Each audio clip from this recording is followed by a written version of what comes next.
International Men's Day is really important because I know from my own experience that men tend to bottle up a lot of things. They're not very good at sharing their thoughts and feelings, and something like this, International Men's Day, gives men an opportunity to come together and do the things they wouldn't normally do. It's great to get men together to talk about what they, problems that they have, depression, physical problems, and just generally a feeling of group well-being.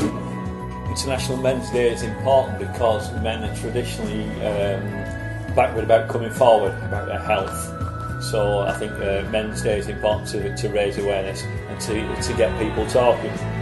Basically, Men's Day today for me is just to get to know people better, to know what it's all about better and everything else. Yeah, just that you're not on your own and people are going through all the same things and you learn from each other. Yeah, learn from each other, learn from their own mistakes and just get on with life goes on, doesn't it? Men are very much like ostriches, they've got their heads stuck in the sand, and it's only at a later date when they're in real pain that because you're looking after your health by attending here, but speak to another man when you leave here, whether you're a worker, whether you're a user of the venue, you need to speak to another man. The first week in hospital, I was placed on suicide watch. All my possessions were taken away from me, and I was watched 24/7 by a nurse who sat on a chair inside my room. So I picked up my pen and I placed it on my notebook and I began writing. I just wrote anything and everything that came into my head. A lot of it made no sense, but from some of it, I created a rhyme, or I started a rhythm. And I wrote poem after poem in hospital. It was really the only way that I could express myself. I tell everyone that I speak to that's suffering from mental illness to write. Anyone can write. Not all of us can draw or paint or sing or dance. I can't do any of the above. But I can write, anyone can. And it really is a great way to express your thoughts and feelings. I find talking really hard. Even today, I still struggle with it. But nothing compares to writing. And if something comes from it, such as poetry or song or prose, then that's great. Author Anais Nin once said, "The role of writing is not to say what we can say, but what we are unable to say." I know that's very true in my poetry.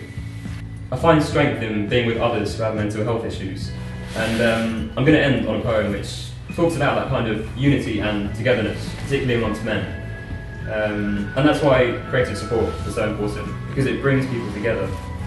Ross sits in the art classroom, painting by numbers. Jason draws a landscape with rolling clouds of thunder.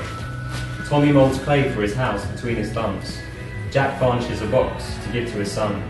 Me, I sit with pen and paper, ready to write. But all I have are these words to speak of a plight.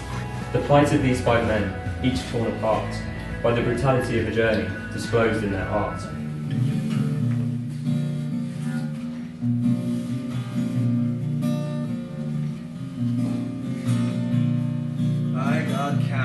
Got carried away. Sorry, there's no train to make us this way. I got carried away. I'm sorry, there's no train to make you this way. I guess I'm lucky. Be yourself is probably the best advice I've ever been given, because I think in the past I've tried to sort of work to other people's expectations, and it can end up making you being very unhappy, whereas if you just try and be yourself, that's fine. Don't worry about what other people are doing and just do it for yourself. Do things for you and not other people. The best advice that I was given actually was when I was really ill, and someone sent me a text saying, "Fall down 7 times, stand up 8," and it gave me so much courage, because it just goes to show that no matter what happens, you don't have to be defeated. You can always rise up again.